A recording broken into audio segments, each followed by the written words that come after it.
Have you ever noticed that even when everything in your life is fine, the bills are paid, no one is angry at you, nothing bad is happening, there is still this low hum of tension living somewhere in your chest? Like you are always waiting for something to go wrong? Like peace is not something you are allowed to feel for too long. You call it anxiety. You have always called it that. Maybe a doctor gave it a name. Maybe you just accepted it as part of who you are. But what if I told you you were not born this way? What if anxiety is not your personality? What if it is something you learned in a house before you even had the words to describe what was happening to you? Stay with me, because what you are about to hear might be the most important thing you have ever understood about yourself. Picture a child, maybe 7 or 8 years old. The house is quiet, but the quiet is not peaceful. It is the kind of quiet that means something. The child has learned to read the silence the way a sailor reads the sky before a storm. They walk carefully. They speak carefully. They watch faces before they speak. If mom looks tired, stay small. If dad seems tense, disappear. The child is not doing this consciously. They are doing it because it works. Staying small keeps the peace. Anticipating the mood of the room keeps them safe. Now that child grows up. They move out. They build a life. But their nervous system never got the memo. It is still scanning, still waiting, still reading the room, even when there is no danger in the room at all. That child might be you. Here is something that psychology has understood for decades, but rarely explains in plain language. Your nervous system is not random. It was shaped. Specifically, it was shaped in the first 10 years of your life, in response to your environment. When a child grows up in an environment that is emotionally unpredictable, where love feels conditional, where conflict is unspoken but always present, where the child has to earn safety rather than simply receive it, the brain adapts. It builds what researchers call a hypervigilant stress response. In simple terms, your brain learned that relaxing is dangerous, that the moment you let your guard down is exactly now. Here is where it gets important. Most people who struggle with anxiety spend years trying to fix the anxiety itself. They try breathing exercises, meditation, positive thinking, and sometimes these things help temporarily, but they do not reach the root. Because the root is not in your thoughts. The root is in your nervous system's fundamental belief about the world. That belief, formed before you could reason or question it, sounds something like this: the world is not safe. People are unpredictable. If I stop watching, something bad will happen. My worth depends on how well I manage everyone around me. You did not choose this belief. It was installed. Quietly, gradually, through thousands of small moments in a home where you learn to prioritize everyone else's emotional state over your own. Maybe you had a parent who was loving but explosive, who could go from warm to frightening without warning.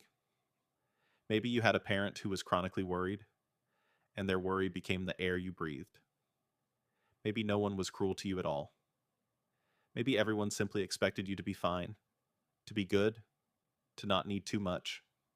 And so you learned to be fine and be good and to bury what you actually needed somewhere very deep. All of these experiences teach the nervous system the same lesson.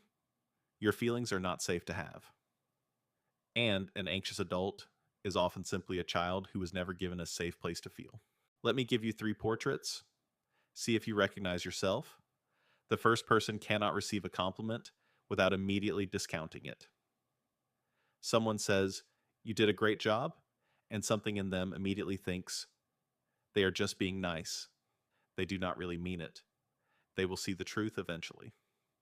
This person learned early that positive attention was fragile and temporary, so they stopped trusting it. The second person apologizes constantly for taking up space, for having an opinion, for existing in a way that might inconvenience someone else. They were raised in an environment where their needs were too much, where the emotional cost of expressing themselves was too high. So, they made themselves smaller and smaller until apologizing became automatic. The third person cannot sit still and do nothing. They fill every moment with productivity, with noise, with tasks. Because the moment they stop, the feelings come. The anxiety rises. Stillness, for them, is not rest. It is exposure. They learn to outrun their inner world because no one ever helped them sit inside it safely. 3 different people, 3 different stories, one shared experience, a nervous system that was never taught that it was allowed to rest. Here's the thing that most people get wrong about this. When they hear your anxiety came from your childhood, they hear blame. They feel the need to defend their parents, to say, but they did the best they could. But they loved me. But other people had it so much worse.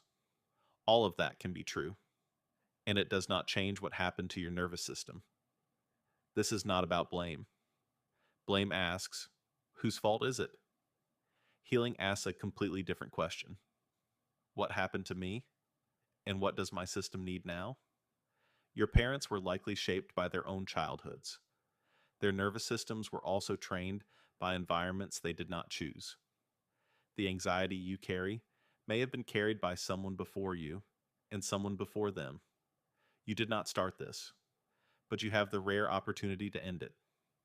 Not by fighting your anxiety, not by shaming yourself for having it, but by understanding it deeply, compassionately, as a protection system that worked once, that kept you safe once, and that now deserves to be gently, patiently updated.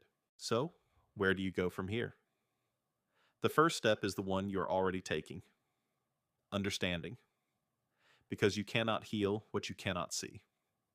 And most people spend decades managing symptoms without ever looking at the source. The second step is radical compassion for the child you were. That child was not weak. That child was brilliant. They built a system that kept them alive and loved in a confusing world. Honor that. And then, slowly, begin to show your nervous system that the world it learned in is not the world you live in now. This looks different for everyone. For some, it is therapy, specifically somatic or trauma-informed therapy that speaks the language of the body, not just the mind. For some, it is learning to pause before reacting, to notice the alarm before obeying it. For some, it is simply, for the first time, letting themselves feel something without immediately running from it. None of this is fast. A nervous system that spent 20 or 30 years learning fear does not unlearn it in a weekend. But here's what I want you to hold on to as you close this video. You are not broken. You are not too sensitive. You are not fundamentally flawed in some way that cannot be touched. You are a person who learned, in a place and a time you could not control, that the world required you to be anxious to survive it. You learned it, which means something profound and important. You can unlearn it.